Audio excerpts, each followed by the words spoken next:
بسم اللہ الرحمن الرحیم۔ چند حدیث پیش کر رہے ہیں، امید ہے فائدہ ہوگا۔ قرآن اور حدیث پر عمل کرو اور دونوں جہانوں میں کامیابی کا ذریعہ بن جاؤ۔ رسول اللہ صلی اللہ علیہ وسلم نے فرمایا کہ 4 عادتیں جس کسی میں ہوں تو وہ خالص منافق ہے، اور جس کسی میں ان 4 میں سے ایک عادت ہو تو وہ بھی نفاق ہی میں ہے، جب تک اس سے نہ چھوڑ دے۔ وہ یہ ہے کہ جب اسے امین بنایا جائے تو امانت میں خیانت کرے اور بات کرتے وقت جھوٹ بولے، اور جب کسی سے عہد کرے تو اس سے پورا نہ کرے، اور جب کسی سے لڑے تو گالیوں پر اتر آئے۔ اس حدیث کو شعبہ نے بھی سفیان کے ساتھ امش سے روایت کیا ہے، صحیح بخاری 34۔ رسول اللہ صلی اللہ علیہ وسلم نے فرمایا،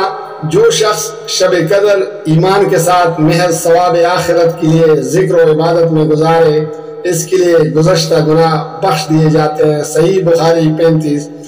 آپ صلی اللہ علیہ وسلم نے فرمایا، جو شخص اللہ کی راہ میں جہاد کے لیے نکلا، اللہ اس کا ضامن ہو گیا۔ اللہ تعالیٰ فرماتا ہے، اس کو میری ذات پر یقین اور میرے پیغمبروں کی تصدیق نے اس سرفروشی کے لیے گھر سے نکالا ہے۔ میں اس بات کا ضامن ہوں کہ یا تو اس کو واپس کر دوں ثواب اور مال غنیمت کے ساتھ، یا شہید ہونے کے بعد جنت میں داخل کر دوں۔ رسول اللہ صلی اللہ علیہ وسلم نے فرمایا، اگر میں اپنی امت پر اس کام کو دشوار نہ سمجھتا تو لشکر کے ساتھ نہ چھوڑتا، اور میری خواہش ہے کہ اللہ کی راہ میں مارا جاؤں، پھر زندہ کیا جاؤں، پھر مارا جاؤں، پھر زندہ کیا جاؤں، پھر مارا جاؤں، صحیح بخاری 36۔ حضرت صلی اللہ علیہ وسلم نے فرمایا، بے شک دین آسان ہے، اور جو شخص دین میں سختی اختیار کرے گا تو دین اس پر غالب آ جائے گا اور اس کی سختی نہ چل سکے گی۔ بس اس لیے اپنے عمل میں پختگی اختیار کرو، اور جہاں تک ممکن ہو میانہ روی برتو، اور خوش ہو جاؤ کہ اس طرز عمل سے تم کو دارین کے فوائد حاصل ہوں گے، اور صبح اور دوپہر اور شام اور کسی قدر رات میں عبادت سے مدد حاصل کرو، یعنی نماز 5 وقت بھی مراد ہو سکتی ہے کہ پابندی سے ادا کرو، صحیح بخاری 39۔ رسول اللہ صلی اللہ علیہ وسلم جب مدینہ تشریف لائے تو پہلے اپنی نانہال میں اترے جو انصار تھے، اور وہاں آپ نے 16 یا 17 ماہ بیت المقدس کی طرف منہ کر کے نماز پڑھی، اور آپ کی خواہش تھی کہ آپ کا قبلہ بیت اللہ کی طرف ہو۔ جب بیت اللہ کی طرف نماز پڑھنے کا حکم ہو گیا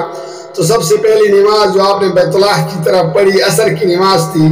وہاں آپ صلی اللہ علیہ وسلم کے ساتھ لوگوں نے بھی نماز پڑھی۔ پھر آپ کے ساتھ نماز پڑھنے والوں میں سے ایک آدمی نکلا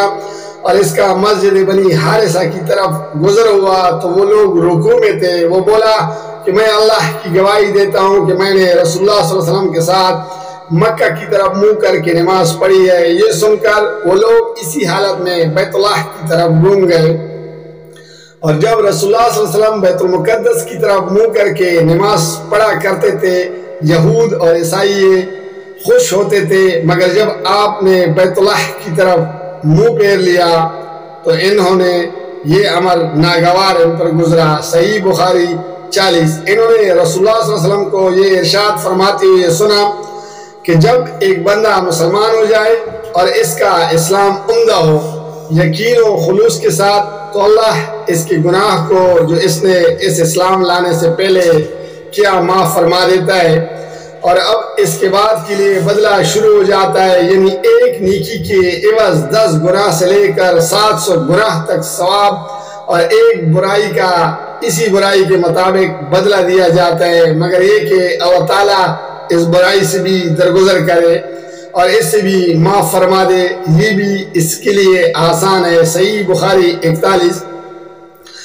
رسول اللہ صلی اللہ علیہ وسلم نے فرمایا کہ تم میں سے کوئی شخص جب اپنے اسلام کو عمدہ بنا لے، یعنی نفاق اور ریا سے پاک کر لے، تو ہر نیک کام جو وہ کرتا ہے اس کے عوض 10 سے لے کر 700 گناہ تک نیکیاں لکھی جاتی ہے، اور ہر برا کام جو کرتا ہے وہ اتنا ہی لکھا جاتا ہے جتنا کہ اس نے کیا ہے،